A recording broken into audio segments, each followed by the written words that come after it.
이 시간 증거할 말씀은 교환에 있는 대로 베드로전서 1장 22절에서 2장 25절입니다.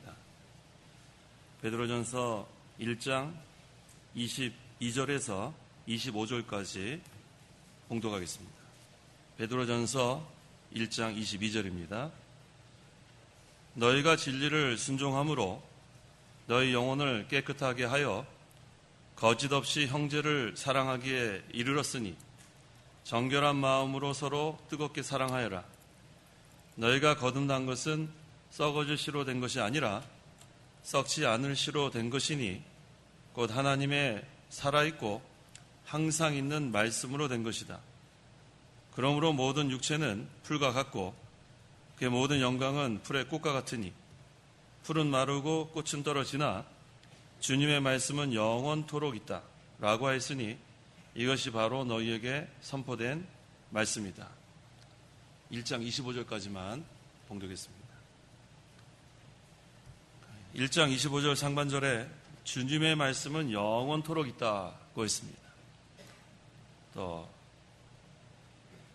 2장 2절 하반절에는 이는 너희가 이 젖으로 말미암아 구원에 이르도록 자라게 하려는 것이다. 이 젖은 하나님의 말씀을 가리키기 때문에 이 말씀을 근거로 해서 교환에 있는 대로 이 시간 증거할 말씀의 제목은 말씀으로 구원에 이르도록 자라나라. 말씀으로 구원에 이르도록 자라나라라는 제목으로 말씀 증거하겠습니다. 1장 22절 22절 너희가 진리를 순종함으로 너희 영혼을 깨끗하게 하여 거짓 없이 형제를 사랑하기에 이르렀으니 정결한 마음으로 서로 뜨겁게 사랑하여라. 진리를 순종함으로 너희 영혼을 깨끗하게 하여라고 했습니다. 이 거듭난 영, 중생한 영은 깨끗한 영입니다. 그렇다면 여기서 깨끗하게 하라는 것은 무슨 뜻이냐면 점점 자라나라는 뜻이에요. 이 자라난다는 것은 이 물체가 자라난다는 의미로 생각하면 안 됩니다. 여기서 자라난다는 것은 그리스도의 형상을 닮아간다는 뜻이에요. 이 깨끗한 중생한 영이 점점 그리스도의 형상을 닮아가는 것.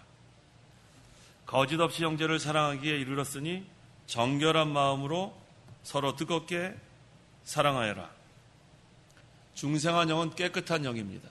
정결한 영이기 때문에 중생한 영에 이용되는 마음은 정결한 마음이에요. 욕심에 이끌리는 마음은 음란한 마음이 되지만 중생한 영에 이용되는 마음은 정결한 마음. 그래서 성도에게는 중생한 영이 있고 욕심이 있습니다. 육체의 부패성. 그래서 이 마음이 기능인데 우리가 어느 쪽에 이용되는가에 따라서 정결한 마음이 될 수 있고 또 음란한 마음이 될 수 있습니다. 정결한 마음이 되면 그것은 사랑의 세계가 이루어지고 그때에는 형제를 사랑하는데 정결한 마음으로 사랑합니다. 또 거짓 없는 사랑이 됩니다. 이 성령의 본질도 사랑이고 중생한 영의 본질도 사랑이기 때문에 중생한 영에 이용되는 마음은 정결한 마음이에요. 그 마음으로 형제를 사랑하고 또 뜨겁게 사랑하라고 했습니다. 거짓 없이 정결한 마음으로 사랑하는 것. 이것은 중생한 영으로 사는 증거입니다. 23절 23절 너희가 거듭난 것은 썩어질 씨로 된 것이 아니라 썩지 않을 씨로 된 것이니 곧 하나님의 살아있고 항상 있는 말씀으로 된 것이다. 거듭남의 씨, 중생의 씨는 하나님의 말씀이에요. 어떤 말씀이냐면 살아있는 말씀. 또 어떤 말씀이냐면 항상 있는 말씀. 살아있고 항상 있는 말씀.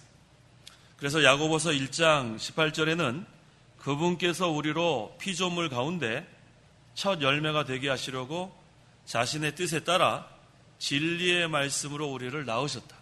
진리의 말씀으로 우리를 낳으셨다. 거듭나게 했다는 뜻이에요. 죽었던 영이 살아나는 것이 중생인데 이 중생은 진리의 말씀으로 거듭난 거예요. 예수를 믿기 전에도 우리가 영이 있었어요. 없던 영이 새로 생겨나는 게 아니라 영이 원래 있는데 그 영이 죽은 영이에요. 에베소서 2장 1절에 허물과 죄로 죽었던 애를 살리셨도다. 허물과 죄로 죽었던 영이 하나님과 끊어졌던 영이 이제 다시 연결되는 게 중생이에요. 새 생명. 그래서 이 중생이 바로 새 생명의 시작입니다. 없던 게 새로 만들어진 게 아니고 죽었던 영이 살아나는 거예요. 이것은 순간적입니다. 그래서 성령께서 진리의 영인데 진리의 말씀으로 우리를 거듭나게 했어요. 그런데 거듭나지 않으면 하나님 나라 들어갈 수 없습니다. 요한복음 3장 5절. 5절 예수께서 대답하셨다. 내가 진정으로 진정으로 네게 말한다. 누구든지 물과 성령으로 나지 않으면 하나님 나라에 들어갈 수 없다. 에베소서 5장 26절에 물은 말씀을 가리킵니다. 그래서 물과 성령이라는 것은 말씀과 성령. 여긴 예외가 없어요. 누구든지. 이거 예수님의 말씀이니까 진리입니다. 예수님께서 진정으로 내게 말한다. 누구든지 말씀과 성령으로 나지 않으면 하나님 나라에 들어갈 수 없다. 예수 믿지 않으면 하나님 나라 들어갈 수 없다. 그러면 어떻게 되는가? 지옥 가는 거예요. 지옥 가는 거예요. 거듭나지 않으면 지옥 갑니다. 예수 믿지 않으면 지옥 가는 거예요. 그래서 우리가 성령께서 말씀으로 우리를 거듭나게 한 거, 이게 얼마나 감사한지 몰라요. 지옥 갈 뻔했어요. 지옥 갈 뻔했다고요. 그런데 죽었던 영을 살려놓으시고 또 예수를 믿게 하셨어요. 그 믿음까지도 하나님의 선물이에요. 하나님의 은혜. 그래서 우리가 너무 감사합니다. 그래서 이제 우리가 이 중생한 성도가 잘 우리가 이해해야 돼요. 중생한 영은 죄를 짓지 않지만 중생한 성도는 죄를 지어요. 헷갈리면 안 돼요. 거듭난 영, 중생한 영은 죄를 짓지 않아요. 왜? 그건 정결한 영이고 깨끗한 영. 하지만 중생한 성도라도 중생한 영이 있고 또 욕심이 남아있어요. 육체의 부패성. 그래서 중생한 성도라도 죄를 짓습니다. 그래서 중생한 영을 새 사람이라고 하고 그 욕심, 육체의 부패성을 옛사람이라고 합니다. 그래서 날마다 새 사람과 옛사람의 전쟁이에요. 내적 전쟁, 투쟁. 그래서 우리가 날마다 그거 이기려면은 이 마음이 항상 정결한 마음으로 가야 되겠죠? 그러면 말씀을 순종하는 쪽으로 가야죠. 그런데 이 욕심 쪽으로 가게 되면 음란한 마음이 되고 더러운 마음이 되고 날마다 죄를 짓는 거예요. 그게 평생, 일생 동안 우리가 하는 내적 투쟁입니다. 하지만 거기에 대해서 우리가 두려워할 건 없어요. 누가 우리를 도우시냐면 성령께서 도와주세요. 이 싸움은 나 혼자의 싸움이 아니에요. 성령께서 우리를 거듭나게 하시고 그 다음에 내버려 두지 않습니다. 진리의 영이 늘 우리를 진리 가운데로 인도합니다. 그럼 우리가 이기려면 어떻게 되냐면 진리에 순종하면 이기는 거예요. 진리의 영이신 성령께서 우리 속에 내주하십니다. 예수 믿는 사람은 다 성령이 우리 안에 계시는 거예요. 그래서 이 싸움은 우리 혼자 싸우면은 너무 힘든데 내 안에 계시는 성령께서 도우십니다. 뭐까지 도우시냐면 기도하는 것까지 도와주세요. 로마서 8장. 우리가 하나님 뜻대로 기도 잘 못하죠? 근데 기도하는 것까지 성령께서 도와주신다고 했습니다. 로마서 8장. 읽어보세요. 26절 이와 같이 성령께서도 우리의 연약함을 도우시니 우리는 마땅히 기도해야 할 것을 알지 못하나 오직 성령께서는 친히 말로 표현할 수 없는 탄식으로 우리를 위하여 간구하신다. 로마서 8장 26절. 성령께서는 우리의 연약함을 도우신다고 했어요. 우리가 혼자 싸우면은 연약해서 너무 힘든데 우리를 도와주시는 성령. 또 우리가 기도도 잘 못해요. 정욕대로 기도하고. 마땅히 기도해야 할 것을 알지 못하지만 오직 성령께서 우리를 위하여 간구하신다. 힘이 나죠? 힘이 납니까 안 납니까? 힘이 난다고요. 힘이 난다고요. 성령께서 도우신다고 했는데 왜 힘이 안 나요? 우리가 혼자 이 내적 투쟁하는 거 아닙니다. 성령이 도와주십니다. 기도하는 것까지 도와주시는데 뭐 얼마나 힘이 나요? 우리가 뭐 기도 제대로 할 줄 알아요? 성령이 내주하시는 게 너무 감사합니다. 그래서 우리가 날마다 이 싸움은 이기게 돼 있어요. 어떻게 하면 이기는가? 진리를 순종만 하면 이기는 거예요. 진리를 순종만 하면. 24절. 24절 그러므로 모든 육체는 풀과 같고 그의 모든 영광은 풀의 꽃과 같으니 풀은 마르고 꽃은 떨어지나 주님의 말씀은 영원토록 있다 라고 하였으니 네, 주님의 말씀은 영원토록 있다. 여기 보니까 모든 육체, 모든 영광 뭐와 같다고 했어요? 풀과 같고 풀의 꽃과 같다고 했어요. 이건 잠시 동안 있다는 얘기죠. 잠시 동안. 그런데 한 가지는 영원토록 있다고 했습니다. 무엇이 영원토록 있죠? 주님의 말씀. 이게 너무 감사한 거예요. 여기 또 25절 하반절에는 너희에게 선포된 말씀. 이건 영원토록 있습니다. 그런데 우리 중생한 영은 성령께서 말씀으로 거듭나게 했다는 거예요.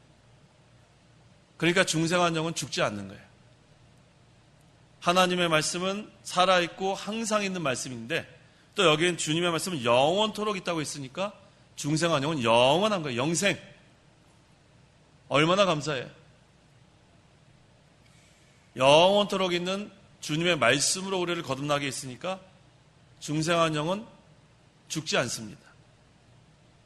또 아까 중생한 영은 자라난다고 했죠. 그리스도의 형상을 닮아간다고 했죠. 또 중생한 영은 정결한 영이니까 죄를 짓지 않는다고 했죠.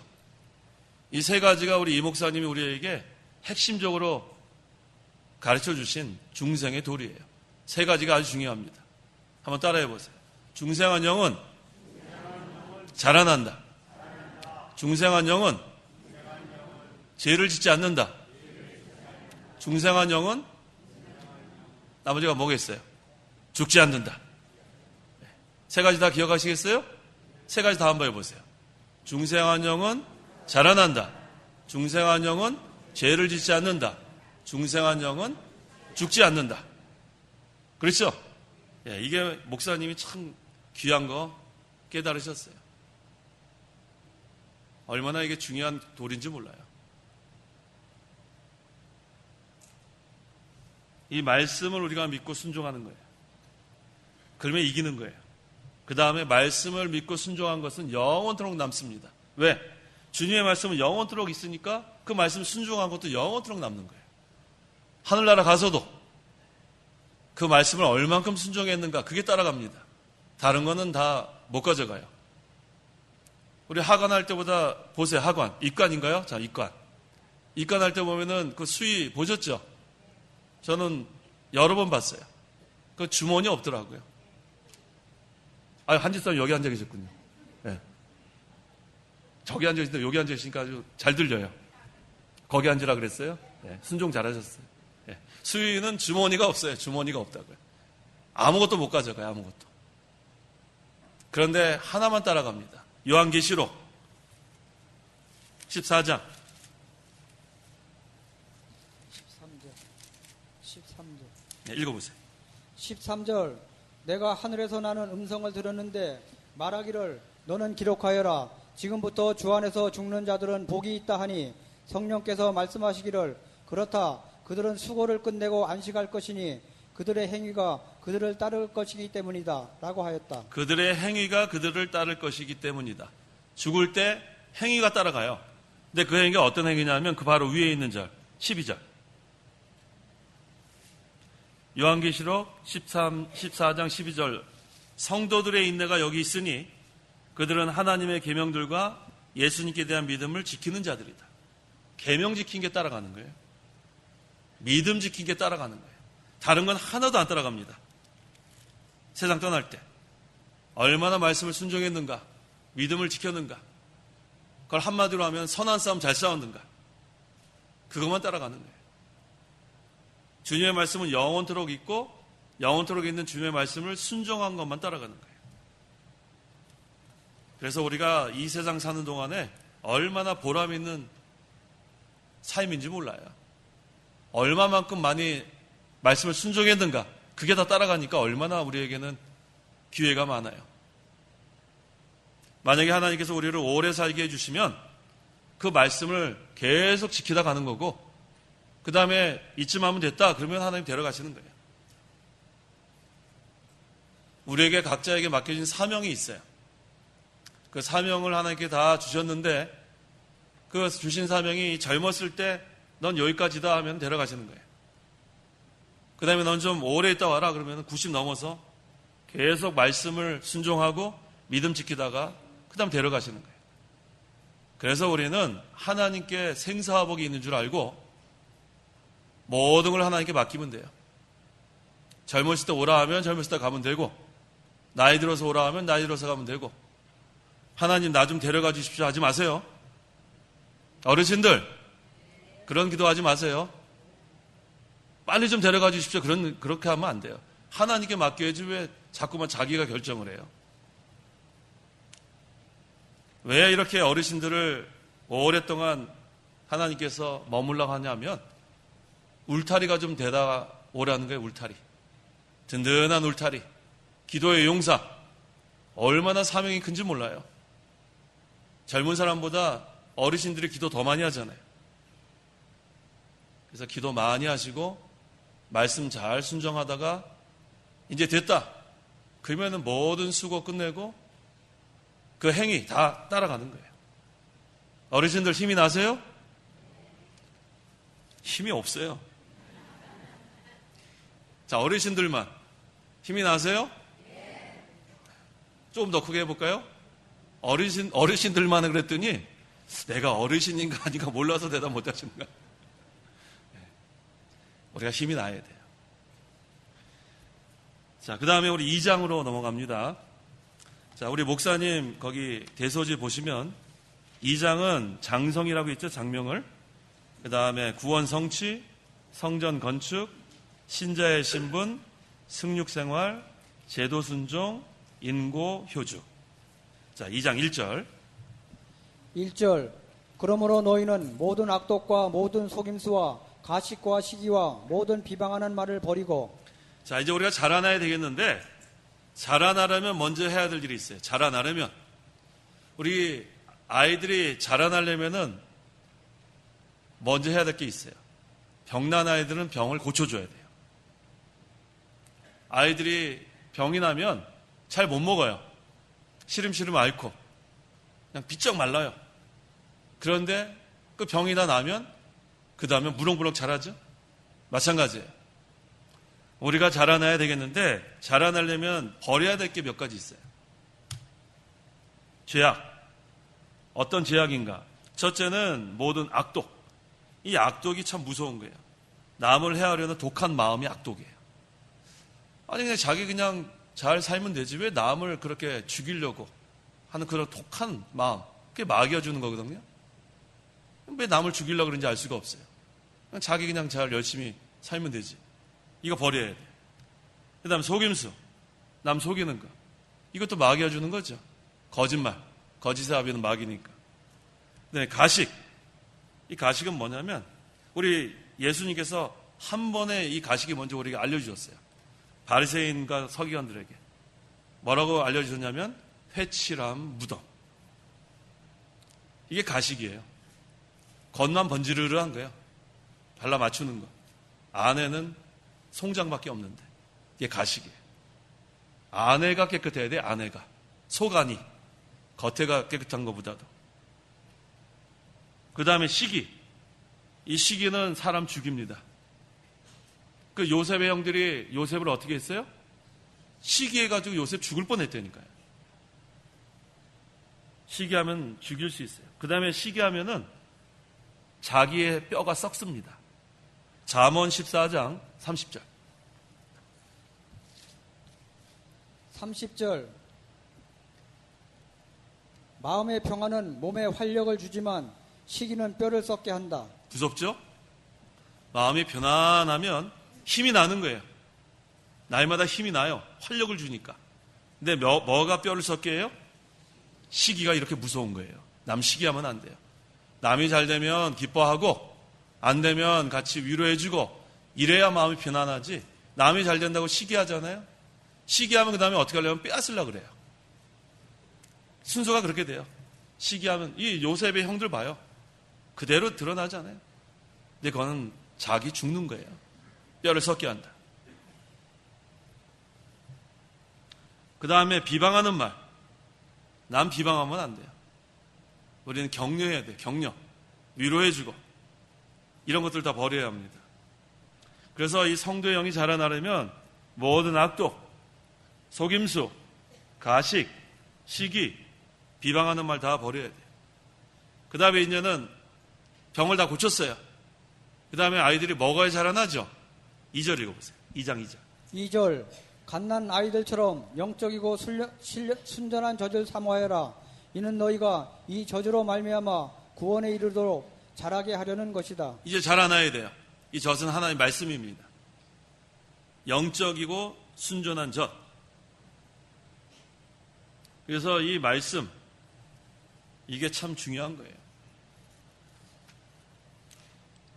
우리 어머니 모유가 제일 영양가 많다고 했죠.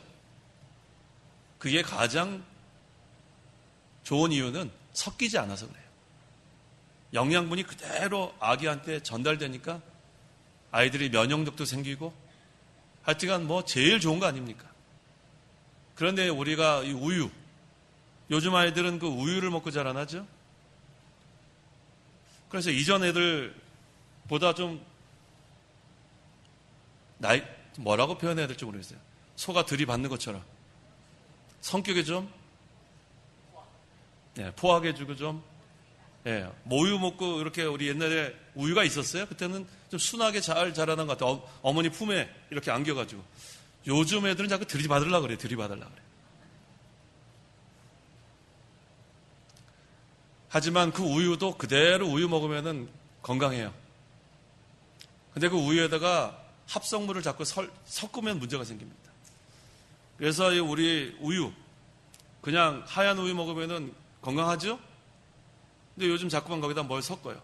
뭐 바나나 우유, 또 뭐 있어요? 딸기 우유, 초코 우유, 다 나왔죠 이제. 커피 우유 이제 없죠?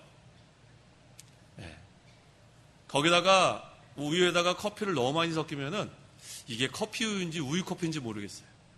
맛이 이게 뭐 우유 맛이 안 나요. 무슨 말인지 아시겠죠? 안 섞는 게 제일 좋습니다. 안 섞는 게. 하나님의 말씀은 그대로 선포하는 게 제일 좋은 거예요. 영양분이 그대로 전달됩니다. 그래서 우리 이 목사님은 항상 종자로 비유했죠. 종자. 종자가 못생겼는데 이 못생겨 그대로 심어야 열매를 맺히지, 이거를 보기 좋게 깎으면은 그거는 생명이 없어진다는 거 아니에요. 그대로 전하는 게 중요해요. 그대로. 하나님의 말씀 한 절 한 절 그대로. 우리 다 이거 목사님한테 배운 거예요. 강해 설교. 한 절 한 절. 하나님의 말씀 그대로 전하는 게 참 중요합니다. 근데 우리 교회사를 보면 시대마다 많이 섞었어요. 어떤 시대에는 인간의 이성을 섞어가지고 사람의 이성에 이해가 안 되면은 다 버려요. 초자연적인 역사는 다 버립니다. 그게 발전된 게 오늘날의 자유주의예요. 인간의 이성으로 이해 안 되는 건 다 버려요. 과학으로 이해 안 되는 건 다 버려요. 그러면 뭐만 남아요? 남긴 뭐가 남아요? 그냥 생명 없는 그러한 말씀으로 남는 거예요. 또 어떤 시대는 인간의 감정에 너무 치우쳐졌어요. 슐라이마크 이러한 사람은 인간의 감정에 너무 치우쳐지니까 너무 사람들이 감정주의로 변질이 됩니다. 또 어떤 시대에는 지식적으로만 너무 치우쳐지고 철학적인 지식. 그래서 우리가 이 말씀은 하나님 말씀을 그대로 전해야지 감정에 치우쳐져도 안 되고 너무 지식적으로 가도 안 되고 또 내가 하려는 의지적으로만 가도 안 되고 성령의 인도를 그대로 받는 순수한 말씀으로 우리가 먹고 자라나는 것. 이게 바로 영적이고 순전한 젖입니다. 그래서 영의 양식이라고 하는 거예요. 영의 양식. 영의 양식을 잘 우리가 받아 먹고 순종해 나가면 그 다음엔 자라납니다. 구원에 이르도록 자라게 하려는 것이다. 다른 말로 하면 구원을 이루어 나간다는 거예요. 구원을 이루어 나간다. 예수 믿는 사람은 다 구원 받았고 이제는 구원을 이루어 나가는 거예요. 3절. 3절 너희가 주님의 인자하심을 맛보았으면 그리하여라. 하나님의 말씀을 먹고 순종하면서 자라나는 거, 이것은 주님의 인자하심을 맛보게 돼 있어요. 이 맛본다는 게 저는 너무 좋아요. 이 단어가.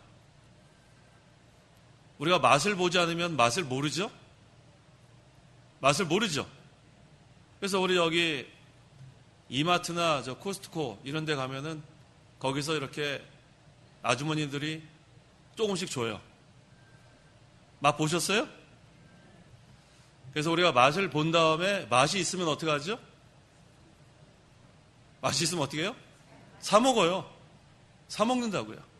그래서 어떤 그러한 음식은 너무 조금 줘요.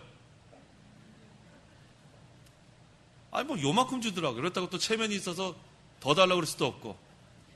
그럴 땐 어떻게 하는지 아세요? 한 바퀴 돌아요. 그러면 여러 사람 맛봤으니까 줄 서 있으면 누군지 몰라요. 그 다음에 또 그래도 또 체면이 있잖아요. 그러면 또 가족 시키는 거예요. 가족. 가서 좀 가져와라. 그 왜 그래요? 맛있으니까. 그래도 성이 차지하면 그 다음에 어떻게 해요? 사요, 사. 어떻게 하면 뭐 맛있는데 어떻게 해요? 하나님 말씀도 맛있으면 우리가 사 먹게 돼 있어요. 근데 하나님 말씀은 거저 주시는 말씀이에요. 나오기만 돼요. 나오기만 하면 돼요. 물로 나오라. 돈 없어도 나와라. 맛있으면 나오기만 하면 되는 거예요. 하나님이 계속해서 우리에게 주십니다. 영양식. 그래서 너희는 여호와의 선하심을 맛보아 알아라. 맛을 봐야지 아는 거예요. 맛을 봐야지. 우리가 아직 하나님 나라, 하늘나라 가지 못했는데 하나님께서 하나님의 나라를 미리 맛보라 그랬어요. 그래서 예수님께서 이 땅에 오신 다음에 하나님의 나라는 너희 가운데 임하였다. 너희 심령에 임했고 또 너희 가운데 교회에 임했고 왜 임하게 하셨는가? 하늘나라를 맛보라고 임한 거야. 맛보라고. 그러니까 우리는 하늘나라 아직 가지 않았는데 하늘나라 가서 말할 수 없는 기쁨, 누릴 것을 미리 좀 맛보는 거예요. 하늘나라에 가서 누릴 기쁨을 또 맛보고 평강도 맛보고 이거 다 맛보는 거야. 그러려면 어떻게 되는가? 나와야 돼요. 나와오라. 물로 나와라. 돈 없어도 나와라. 나오기만 하면 하나님이 맛보게 해줍니다. 그런데 문제는 뭐냐면 그것을 맛을 본 다음에 그 맛을 자꾸 기억하지 못하는 거예요. 맛을 잃어가는 거예요. 소금이 맛을 잃으면 쓸데없죠? 처음 사랑 다 잃어버리고 처음 믿음 다 잃어버리고 이전에 그 맛 너무 맛있어가지고 뭐 그땐 뭐 철야기도도 하고 뭐 사경에 보따리 싸가지고 그냥 막 와가지고 그냥 뭐 뭉개고 그랬죠. 뭉갠다는 말이 참 좋아요. 뭉갠다는 게 짐 다 싸가지고 와가지고 거기 그냥 머무는 거예요. 근데 이제는 뭐 그런 시대가 아니에요. 맛을 잃어가는 시대입니다. 우리는 계속해서 하늘나라를 맛보고 하나님의 사랑을 맛보고 하나님의 인자하심을 맛보는 거 계속해 나가야 합니다. 4절 4절 사람들에게는 버림받았으나 하나님께는 택하심을 입은 보배로운 산돌이신 예수께 나아가. 자, 사람들에게는 버림받았으나 세상 사람들에게는 예수님께서 버림을 받았어요. 하지만 모퉁이돌이 되게 하셨습니다. 사도 바울도 세상 사람들에게는 버림을 받았어요.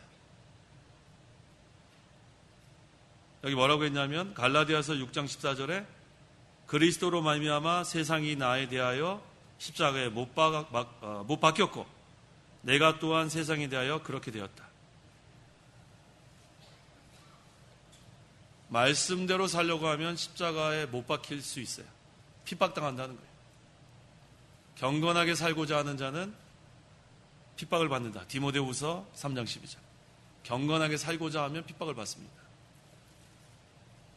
우리 예수님도 그렇게 핍박을 당했어요.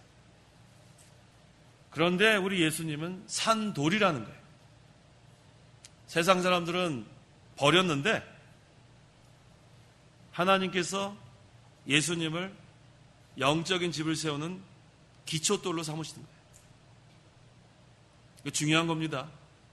코너스톤, 가장 중요한 돌. 우리 믿는 성도들도 세상 사람들에게는 버림을 당해도 하나님께서 중요한 역할을 맡기실 수 있다는 거예요. 그래서 우리는 경건하게 살아야 되고 말씀대로 순종해야 돼요. 그럼 가장 중요한 역할을 맡깁니다. 산돌이신 그리스도. 여기 이 목사님 제가 사경회 때 적어놨는데 이 산돌의 의미가 생명 있는 돌이란 뜻이고 산돌의 의미가 자라나는 돌이란 의미고 산돌의 의미는 강하다는 거예요. 목사님 세 가지로 제가 여기 적어놨네요.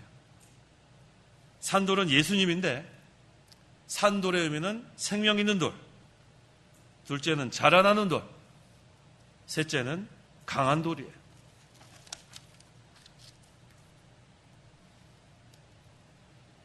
그래서 우리가 예수님께 나아가면 이 산돌의 역사가 있습니다.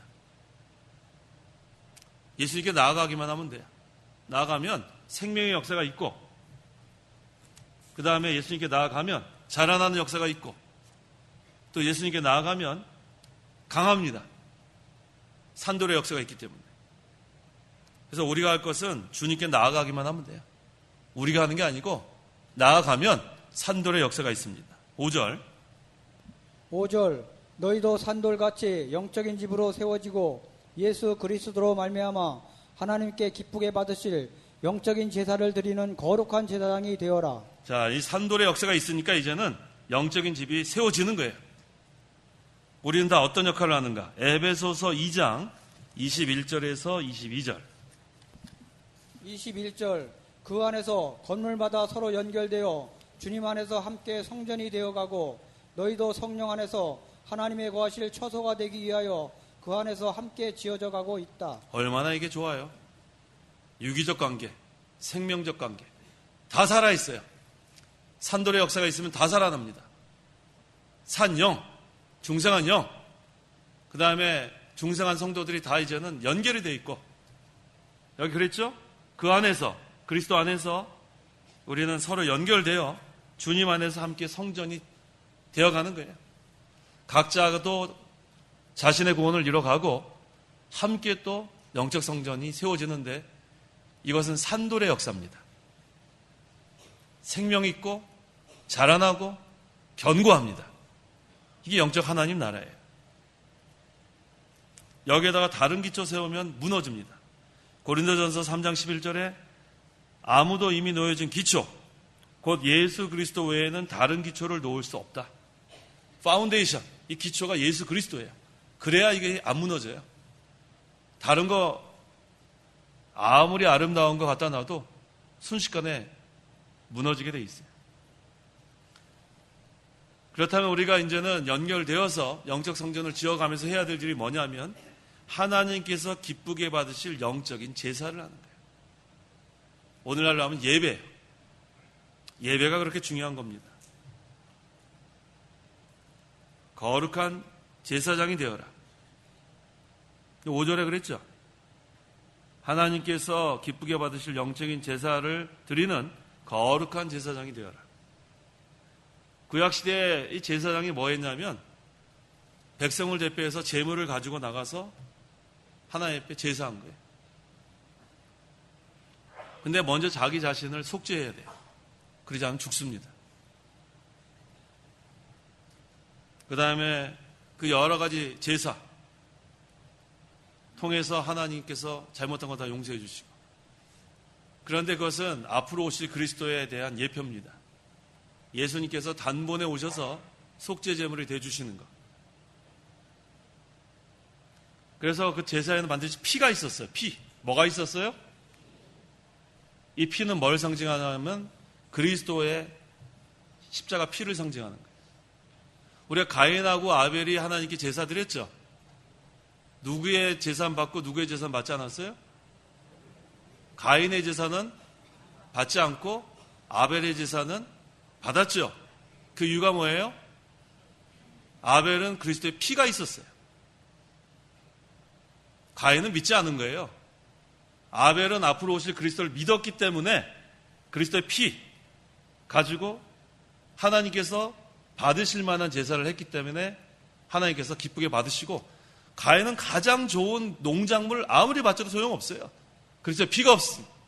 피가 없는데 무슨 그거 하나님 받으시겠어요? 가인은 믿지 않은 거예요. 아벨은 오실 그리스도를 믿었고, 아무리 좋은 거 가지고 믿음으로 한다 소용없는 거예요. 헛된 믿음. 뭐가 있어야 돼요? 그리스도의 피가 있어야 돼요. 그리스도의 피. 그러니까 잘못 알면 안 돼요. 가인이 아무리 왜 제일 첫 농작물 가장 좋은 거 아무리 갖다 바쳐도 그건 믿음이 없는 거예요. 앞으로 오실 그리스도를 안 믿었기 때문에 하나님 그런 제사 받지 않습니다. 하지만 아벨은 앞으로 오실 그리스도를 믿었기 때문에 그 피를 가지고, 그 피는 그리스도의 보혈을 예표하는 거예요. 그래서 우리는 거룩한 제사장이 되려면 하나님께서 받으실 만한 제사를 해야 하나님께서 받으십니다. 신약 시대에는 하나님께서 받으실 만한 예배를 해야 우리가 또 하나님이 받으실 만한 예배자가 되는 거예요. 요한복음 4장 24절에 영과 진리로 예배하라. 예배하는 자는 영과 진리로 예배하라. 신령과 진정. 중생한 영, 중생한 성도가 이제는 진리, 말씀으로 하나님께 예배하는 게 하나님께서 받으실 만한 예배입니다. 6절. 6절 이는 성경에 기록되어 있으니 보아라 내가 택한 보배롭고 요긴한 모퉁이 돌을 시온에 두니 그분을 믿는 자는 결단코 부끄러움을 당하지 않을 것이다 라고 하였다. 이 말씀은 이사야 28장 16절의 말씀을 인용한 거예요. 이 모퉁이 돌은 예수 그리스도를 가리킵니다. 건물을 지을 때 모퉁이 돌을 기초로 하여 건축해 나가는 거예요. 이 영적 성전도 모퉁이 돌 되는 예수 그리스도를 기초로 해서 건축해 나가는 겁니다. 산돌이신 그리스도. 그분을 믿는 자는 결단코 부끄러움을 당하지 않을 것이다. 주님을 의뢰하고 하나님의 말씀을 순종하는 자는 부끄러움 당하지 않습니다. 하나님의 영광을 보게 됩니다. 영광을 본다 그랬죠? 요한복음 11장 40절.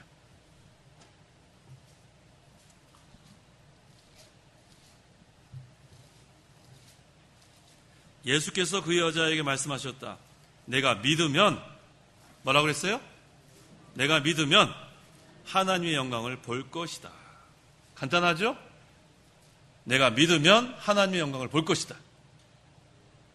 믿는 자는 부끄러움 당하지 않습니다. 하나님을 전적으로 의뢰하는 자는 부끄러움 당하지 않아요. 하나님의 영광을 볼 것이다. 그래서 우리는 힘이 나죠? 믿고 순종만 하면 되는 거예요. 믿고 순종하고 산돌이신 예수님께 나아가기만 하면 그 다음에는 하나님의 영광을 볼 것이다. 모든 영광을 하나님께 돌릴 수 있습니다. 7절.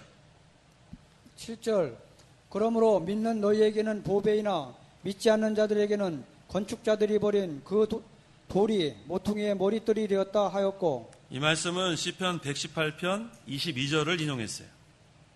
여기 건축자들의 버린 돌은, 여기 건축자들은 누구를 가리키는가? 유대의 종교 지도자들. 그들이 예수님 버렸죠? 또 8절에는 또한 걸림돌과 걸려 넘어지게 하는 바위가 되었다. 그래서 우리 이 목사님 뭐라고 해석하셨냐면, 예수님이 믿는 자에게는 산돌이지만 믿지 않는 자들에게는 걸린 돌과 같이 걸려 넘어지게 하는 바위라는 거예요. 목사님 그렇게 가르쳐 주셨어요. 산돌이신 예수님이 우리 믿는 자에게는 산돌이기 때문에 생명의 역사, 자라나는 역사, 그 다음에 또 견고합니다. 근데 믿지 않는 자들에게는 걸림돌이에요. 자꾸 걸려 넘어지는 거예요.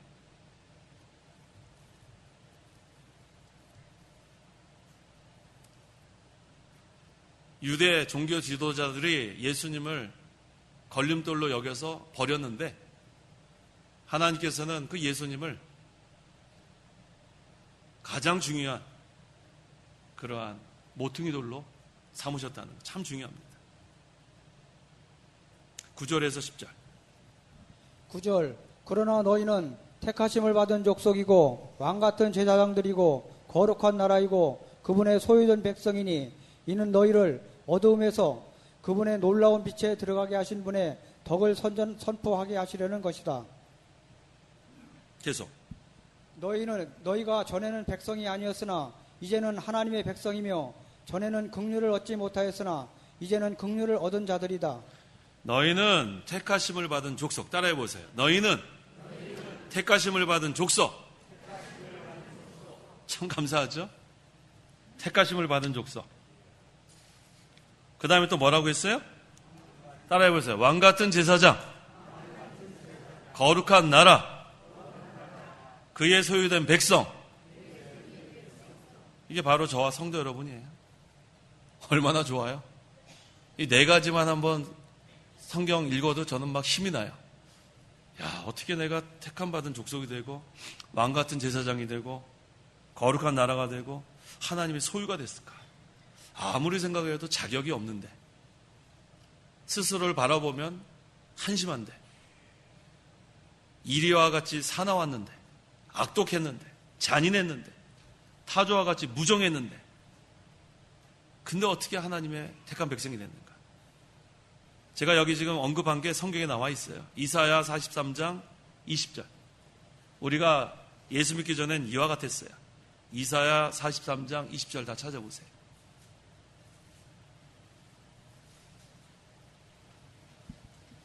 (20절) 들짐승 곧 이리와 타조들이 나를 존경할 것이니 이는 내가 광야에서 물을 주고 사막에서 강을 내어 나의 백성 나의 택한 자가 마시게 할 것이기 때문이다. 그렇죠? 예수 믿기 전엔 이리와 타조들 같았다고요. 잔인한 이리, 물고 뜯는 이리, 타조, 무정한 게 타조 아니에요? 그 알을 그냥 이렇게 낳고서 그냥 달아난다면서요. 타조가. 그럼 그 알은 어떻게 되는 거예요? 알은 또 다른 동물에서 품어서 낳아요? 한심하네요. 알 낳고 달아나요? 네. 무정한 타조. 예수 믿기 전에 우리가 그런 자들이었는데 하나님의 택하심 받은 족속이 됐다는 거예요. 참 감사해요. 근데 아직도 우리가 옛사람으로 살면 여전히 이리와 타조 같을 수 있는 줄 알아야 돼요. 잔인하고 물어뜯고 악독한 이리가 될 수 있고 무정한 타조와 같이 또 될 수 있다는 거예요. 하지만 옛사람은 벗어버리고 새사람을 입으면 그 다음엔 어떻게 되냐면 생명수 강가에서 또 우리 속에서 솟아난 생수 역사가 날마다 있는 거예요. 그 차이예요. 옛사람으로 돌아가느냐 새사람의 생활을 하느냐 그 차이입니다. 생수가 솟아나는 기쁨 그걸 누려야 되지 않겠습니까?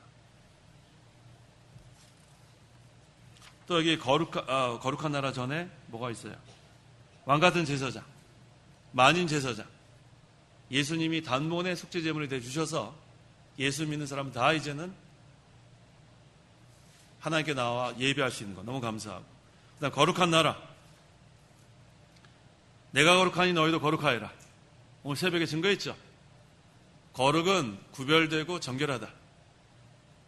이제 우리는 항상 거룩한 나라의 삶을 살고 그분의 소유된 백성 너는 내 것이다. 하나님이 아예 그냥 우리에게 너는 내 것이다 하셨죠? 넌 내 것이다. 하나님 거다. 세상 사람들은 내 거라 그랬다가 마음이 변하죠. 그때 보니까 그 무슨 귀여운 송? 뭐 그런 거 있죠. 그거 아니? 귀여운 송? 귀요미송? 예, 귀요미송 알아요? 진강선 좀 불러보세요. 귀요미송. 귀요미송 누구 알아요? 예, 예화를 잘못 꺼냈어요. 예화를 잘못 꺼냈어요. 거기 보면 뭐 너는 내 거 뭐 있어요. 뭐 내 거 네 거 하는 그 노래가 있어요. 그거 네 거 내 거 하다가 싸워가지고 갈라진 사람 많아요. 뭐 너는 네 거 내 거 뭐 그런 가사가 그런 건데 세상 사람은 아무리 너는 내 거 네 거 하지만 조금 마음이 상하면 갈라지는 게 세상에 내 거 네 거예요. 하지만 하나님은 너는 내 것이다. 하면 이건 영원합니다. 얼마나 좋아요. 손바닥에 색 있고 확실하죠. 너는 내 것이다. 하나님이 선포하신 거예요. 너는 내 것이다. 이사야 몇 장이에요? 너는 내 것이다. 43장 1절. 1절 야곱아 이제 너를 창조하신 여호와께서 말씀하신다. 이스라엘아 너를 지으신 분께서 말씀하신다. 너는 두려워하지 마라. 내가 너를 구속하였고 내 이름을 불렀으니 너는 내 것이다. 확실하죠? 네, 너는 내 것이다. 이게 여호와께서 말씀하신 거예요. 이거는 변할 수 없어요.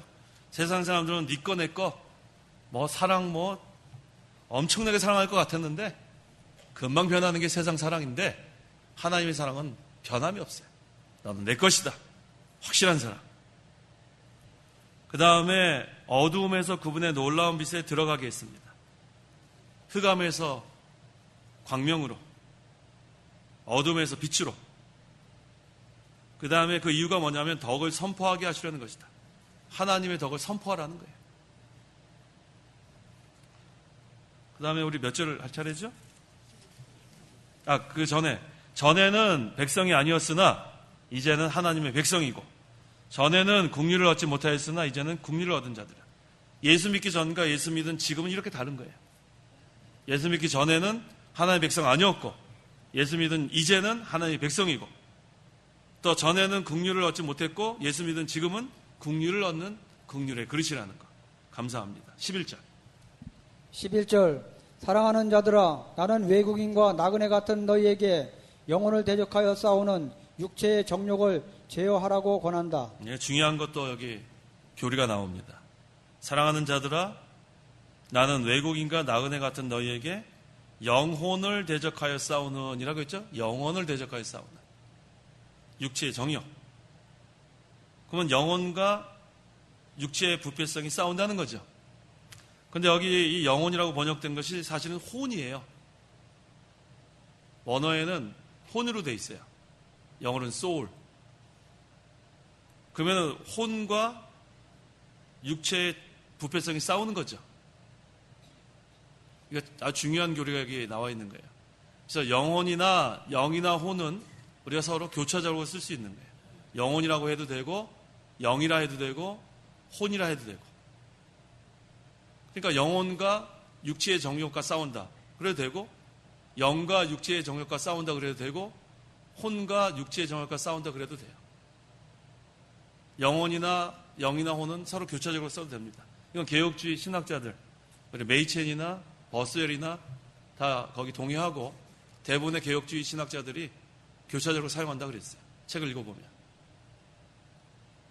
중생한 영혼을 영과 혼으로 나누면 안 돼요. 영의 생명, 육의 생명으로 나누면 아주 잘못된 교리가 만들어집니다. 그럼 어떻게 되냐면 영혼 안에서 싸우게 돼요.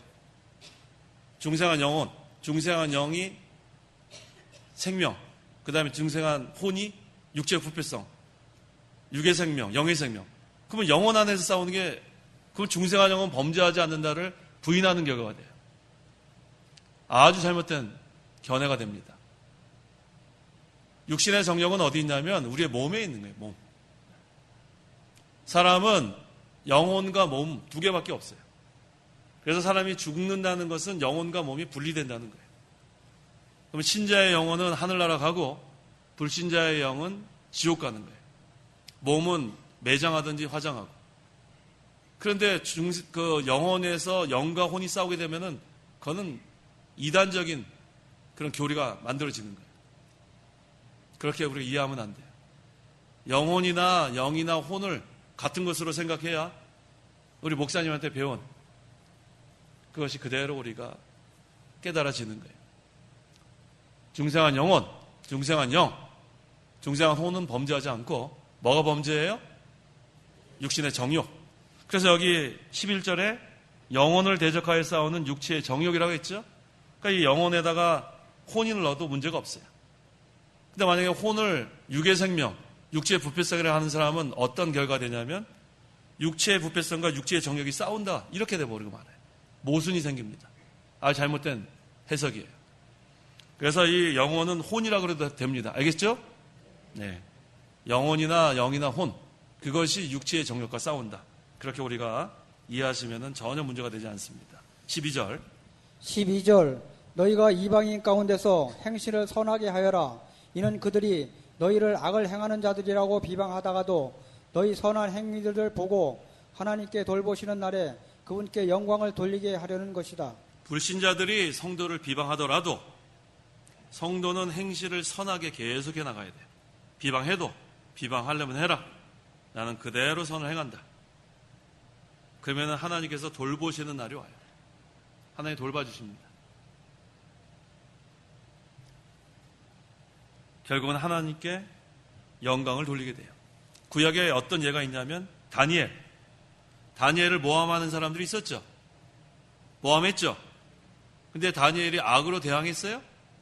악으로 대항하지 않았어요. 믿음을 지키고 끝까지 선하게 나갔더니 나중에는 악한 자들은 다 멸망하고 하나님께 영광을 돌린 거 우리 다 알고 있습니다. 13절, 14절.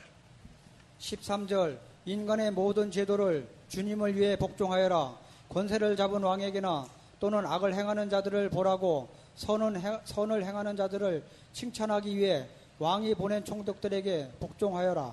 인간의 모든 제도는 하나님께서 세운 줄 알아야 돼요. 질서예요. 하나님 질서의 하나님이기 때문에 제도를 다 세우고 거기에 복종하라는 거예요. 주님을 위해 복종하여라. 하나님께서 왕도 세우고 대통령도 세우고 그 다음에 사법기관도 세우고 그 왜냐하면 악을 제어하려고 사회의 안녕 질서를 유지하기 위해서 하나님께서 검을 주신 거예요. 악한 자들을 벌하라고. 그래서 우리는 하나님 말씀에 위반되지 않는 한 모든 제도를 복종해야 돼요. 하나님 말씀에 위반되지 않는 한. 그래서 이 제도가 개인의 생각에 마음에 들지 않아도 그렇게 욕하고 비방하고 그런 것은 우리가 삼가야 합니다. 하나님께 세우신 제도인 줄 알고 성경에 위반되지 않는 한 잘 순종해 나가는 게 질서를 유지하는 그런 방법입니다. 이 유형교회도 마찬가지예요. 유형교회도 하나님께서 질서를 유지하기를 원하세요. 그래서 목사도 세우고 장로도 세우고 집사도 세우고 그래서 성경에 어긋나지 않는 한 잘 순종해야 돼요. 그게 바로 성경적인 신앙생활입니다. 자기 주장만 하려고 하고 자기 주장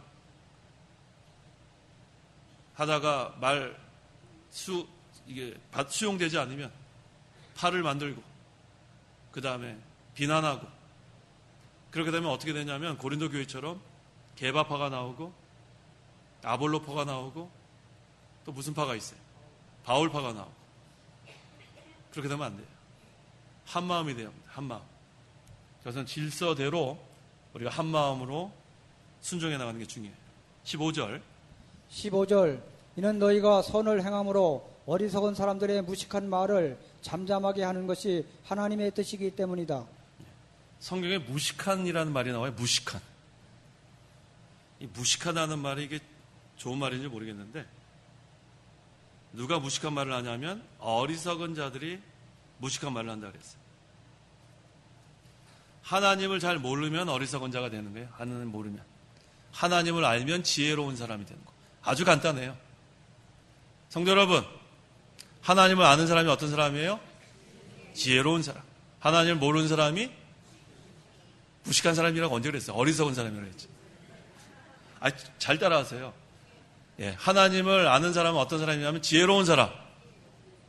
따라해보세요. 하나님을 아는 사람은 지혜로운 사람. 하나님을 모르는 사람은 어리석은 사람. 어리석은 사람은 무식한 말을 한다. 아시겠어요? 우리가 전도를 하다 보면 무식한 말 하는 거 많이 들어요. 그렇다고 우리가 대놓고 무식하다고 그럴 수 없죠? 그러면 이 성경 말씀을 한번 외우면 돼요. 너희가 선을 행함으로 어리석은 사람들의 무식한 말을 잠잠하게 하는 것이 하나님의 뜻이다. 자, 그럼 이 무식한 사람들이 계속해서 우리에게 논쟁하자 그럴 때 어떻게 되는가? 16절. 16절 너희는 자유인으로 살아라. 그러나 그 자유를 악의 구실로 사용하지 말고 하나님의 종으로 살아라. 그 사람들에게 우리 이 말만 전해요. 너가 죄에서 자유로워져라. 자유인으로 살아라. 왜 죄에 속박이 돼가지고 그렇게 평생을 비참하게 사느냐. 그리스도의 피로 우리를 죄와 마귀와 사망의 권세에서 건져내신 거예요. 그게 자유인입니다. 그런데 주의할 것은 그 자유를 악행의 구실로 사용하지 말라는 거예요. 난 이제 자유롭다. 이제는 나는 자유를 얻었다. 그 다음에 율법이 바로 말씀인데 말씀을 이제 버리는 폐법주의자가 되면 자유가 뭘로 변질되느냐면 방종이 되는 거예요. 자유는 좋은 건데 방종이 되면 안 돼요. 진리가 너희를 자유롭게 했다. 진리 안에서 우리가 이 자유를 누려야지 진리를 버리면 그 다음엔 방종이 됩니다. 그래서 하나님께서 마음대로 살라고 우리에게 자유를 주신 게 아니에요. 마음대로. 네 욕심대로 살려고 이 자유를 주신 게 아니고 진리 안에서 자유를 누려라. 진리의 세계에서 자유를 누려라.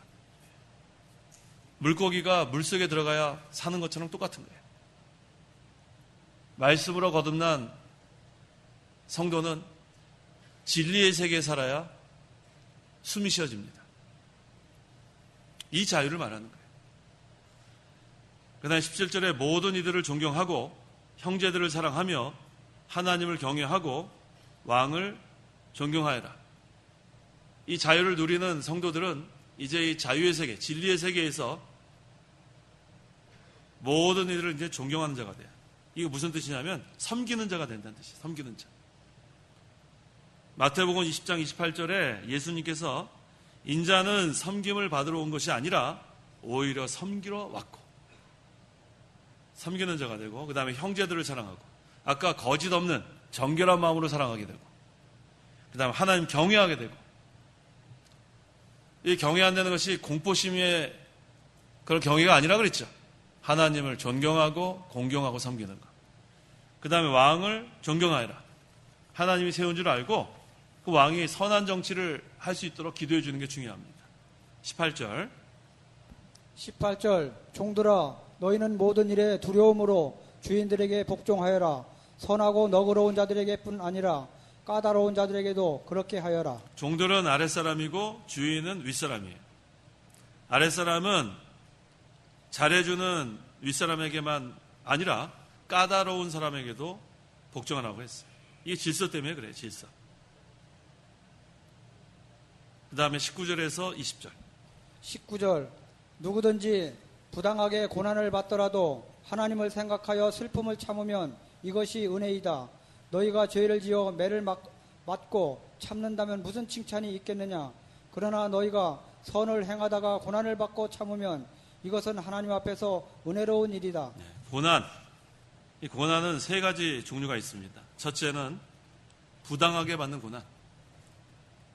예, 그랬죠? 누구든지 부당하게 고난을 받더라도 잘못은 없는데 받는 고난이 있어요. 이것은 하나님께서 주신 고난의 잔인 줄 알고 받으면 돼요. 억울하게 고난을 당해도 그거 잘 통과하면 좋은 인격이 만들어집니다. 고난의 잔. 그 다음에 두 번째는 죄 지어서 받는 고난이 있어요. 너희가 죄를 지어 매를 맞고 참는다면 무슨 칭찬이 있겠느냐. 이것도 참 우리에게 감사한 고난이에요. 왜? 회개할 기회가 있기 때문에. 부당하게 당하는 고난도 유익이 있고 죄를 지어서 받는 고난도 유익이 있어요. 부당하게 받는 고난은 고난의 잔인 줄 알고 잘 통과하면 좋은 인격이 만들어지고 죄를 지어서 받는 고난이라 할지라도 하나님께 회개하면 하나님 용서해 주십니다. 세 번째가 중요해요. 선을 행하다가 받는 고난. 이게 좋은 고난이죠? 하나님 말씀 지키다가 받는 고난이에요. 이게 제일 좋은 고난이에요. 21절 너희가 이것을 위하여 부르심을 받았으니 이는 그리스도께서도 너희를 위하여 고난을 받으시고 너희에게 본을 끼쳐 그분의 발자취를 따르게 하셨기 때문이다. 이게 바로 예수님 따라가는 거예요. 예수님이 우리가 받을 쓴 잔을 대신 마셨어요. 얼마나 쓴 고난, 고통인지 몰라요. 너의 쓴 잔을 내가 마셨고, 고난, 그게 바로 예수님 당하신 고난이에요. 얼마나 쓴 잔인지 몰라요. 대신 마셨어요. 대신 고난의 쓴 잔, 대신 고난 당하셨다는 거예요. 예수님 무슨 죄가 있어요? 아무 죄가 없어요. 그런데 고난의 잔을 통과하셨습니다. 우리도 이것을 위하여 부르심을 받았다고 했어요. 믿음 지키다가 당하는 고난, 선을 행하다 당하는 고난, 말씀 순종하다 당하는 고난, 이 고난은 유익한 고난입니다. 예수님께서 고난으로 순종을 배웠다고 했어요. 히브리서 5장 8절 9절에 그분은 아들이시나 고난으로 순종을 배워서 온전하게 되셨고 자기에게 순종하는 모든 이에게 영원한 구원의 근원이 되셨습니다. 고난을 통해서 순종을 배웁니다. 우리가 그래서 이 고난은 우리에게 유익해요. 시편 119편에 고난 당하기 전에는 유익하지 않았죠? 근데 고난을 받고 나니까 크게 유익을 얻게 되는 거예요. 고난을 통해서 순종을 배우는 것. 그 다음 22절에는 그분은 죄를 짓지 않으셨고 그분의 입에는 거짓이 없었습니다. 고난받을 때 죄 지으면 안 돼요. 주님께 맡겨야 돼요. 순종을 배우기만 하면 돼요. 그 다음에 그분의 입에는 거짓이 없었습니다. 고난을 면하기 위해서 거짓말로 나오려고 하면 안 돼요. 제일 악한 자들이에요. 자기의 유익을 위해서, 이기기 위해서 거짓 증인 세우고 거짓말하고, 그거는 악한 일입니다. 거짓의 아비는 마귀이기 때문에 자기에게 손해가 돼도 억울한 일을 당해도 거짓말은 하면 안 돼요. 그분의 입에는 거짓이 없으셨습니다. 거짓말하는 것은 마귀에게 속하는 거고 진실한 것은 하나님께 속한 거예요. 그렇게 알면 돼요. 거짓말하는 것은 누구에게 속한 거예요? 마귀에게 속한 거예요. 진실은 누구에게 속한 거예요? 하나님 인정하시는 거. 성도 여러분 어디에 속하시겠어요? 그럼 어떻게 해야 되겠어요? 크게 한번 얘기해 보세요. 어떻게 해야 되겠어요? 진실해야 되는 거예요. 진실해야 돼요. 네? 이 얘기 할까요? 알았어요. 거짓말하는 사람은 사흘을 못 간대요. 그런 말이 있어요? 그래요. 잘 배우셨어요. 거짓말하면 사흘도 못 간다. 나 그거 처음 듣는데요. 그런 말은 이제 심리도 못 가서 발병 난다는 건 들어봤어도 모르겠어요. 자, 우리가 거짓말하면 안 됩니다. 거짓말하면 마귀에 속한 거고 진실하면 하나님께 속한 거예요. 그 다음에 23절에서 24절. 23절 그분은 모욕을 당하셨으나 모욕으로 갚지 않으셨고 고난을 당하셨으나 위협하지 않으셨으며 공의롭게 심판하신 분께 맡기셨다. 그분이 나무에 달려 자기 몸으로 우리의 죄를 친히 짊어지셨으니 이는 우리가 죄에 대하여 죽고 의에 대하여 살게 하시려는 것이다. 그분이 채찍에 맞아 상하심으로 너희가 나음을 얻었다. 예수님은 죄가 없지만 모욕과 멸시를 당하시고 십자가의 고난을 받으셨어요. 그런데 중요한 것은 모욕을 모욕으로 갚지 않았다는 거예요. 고난을 당했지만 위협하지 않았다는 거예요. 예수님이 하나님이에요.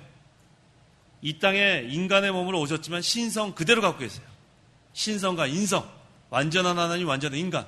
그래서 고난 당하실 때 한 분만 손을 내면 거기 있는 사람 다 죽어요.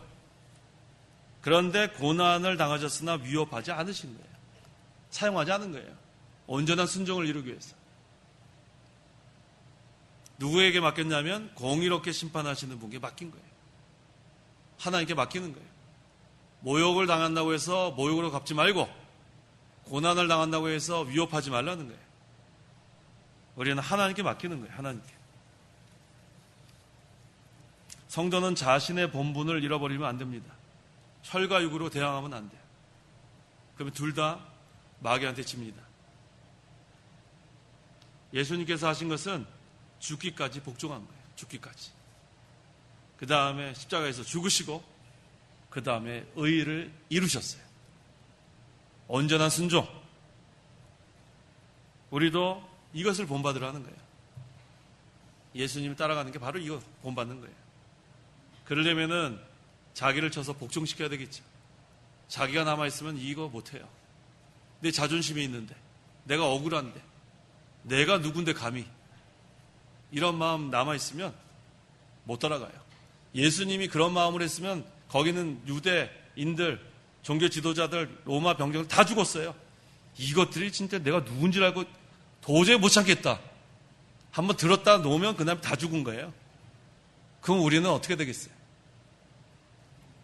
우리를 구원하기 위해서 끝까지 참으신 거예요. 끝까지. 십자가의 자리까지. 우리도 참으세요. 어디까지요? 십자가의 자리까지. 죽기까지. 죽을 때까지. 참아야 돼요. 혈기 내면 안 됩니다. 우리 예수님 언제 혈기 내셨어요? 묵묵히 도살장에 끌려간 어린 양같이 입에 거짓이 없고 묵묵히 잠잠히 공의로 심판하신 하나님께 맡기고 십자가의 자리까지 가서 죽으신 거예요. 이게 온전한 순종이에요. 그분이 채찍에 맞아 상하심으로 너희가 나음을 얻었다. 그래서 우리가 이렇게 이 자리에 나오게 된 거예요. 이게 얼마나 감사해요. 예수님의 온전한 순종. 25절. 너희가 전에는 양과 같이 길을 잃었으나 이제는 너희 영혼의 목자와 감독이 되신 분께 돌아왔다. 우리가 믿기 전에는 다 길 잃은 양이에요. 길 잃은 양이 어떤 소리를 낼까요? 양 소리 들어보셨어요? 양? 양이 음매 그래요? 양이 음매 그래요? 양이 어떻게 울어요? 한집사님, 양. 우리 한집사님 모르는 게 나왔네요. 양이 어떻게 울어요? 양이. 자, 양이 우는 거 제가 들어봤는데 양은 그렇게 크게 울지 않더라고요. 크게 울지 않아요. 그저 헤매는 거예요. 제가 영국에 있을 때 양 헤매는 거 많이 봤어요. 제가 있는 곳이 그 영국의 좀 시골 지방에 웨일즈라고 거기 브리젠드라고 좀 시골이에요. 근데 거기 가면은 이제 주일 예배 갈 때 보면 제가 그때 걸어서 가는데 양이 이렇게 길에 막 걸어 다녀요. 차가 이렇게 가다가 양이 있으면은 못 가요. 우리 같으면은 안 기다리죠. 빵빵빵빵 거리겠죠. 근데 영국 사람들은 기다리더라고요. 참 속이 막 열불이 나는데 우리는 빵빵거리다 만약에 안 움직이면 밀어버리죠, 양을 막. 근데 영국 사람들은 그렇게 안 하더라고요. 근데 그렇게 길 잃어버린 양을 제가 많이 봤어요. 어떤 양은 이렇게 벼랑 끝에서 이렇게 잘못하면 절벽에 떨어질 것 같은 그런 양도 본 적이 있어요. 참 위험하더라고요. 그래서 제가 그걸 보면서 야, 우리도 그렇게 살 뻔했구나. 잃어버린 양. 목자의 돌보심이 없으면 벼랑에 떨어질 수도 있고 자동차에 치일 수도 있고 이거 뭐 어떻게 될지 알 수 없어요. 여기 보세요. 너희가 전에는 뭐라 그랬어요? 양과 같이 길을 잃었으나 이제는 예수 믿은 다음에 어떻게 됐어요? 너희 영혼의 목자와 감독이 되신 분께 돌아왔다. 여기 오신 저와 성도 여러분 돌아온 양이에요. 돌아온 양. 얼마나 감사해요. 지금도 길을 잃고 헤매는 양이 될 뻔했는데 돌아왔어요. 그 다음에 이제 목자가 있으니까 푸른 초장, 쉴만한 물가, 얼마나 우리가 행복한지 몰라요. 전에는 길 잃은 양이었는데 지금은 돌아온 양. 탕자가 아버지 집에 돌아오기 전에 어떤 생활을 했어요? 돼지 생활했지 뭘 어떤 생활을 했어요? 돼지 생활. 돼지 쥐염 열매 먹으려고 얼마나 비참했어요. 돌아오니까 어떻게 됐어요? 잔치가 열렸지요, 잔치. 그런 거예요. 죄인 하나가 예수 믿게 되면 하늘나라에서 잔치가 열립니다. 한 영혼이 천하보다 귀한 거예요.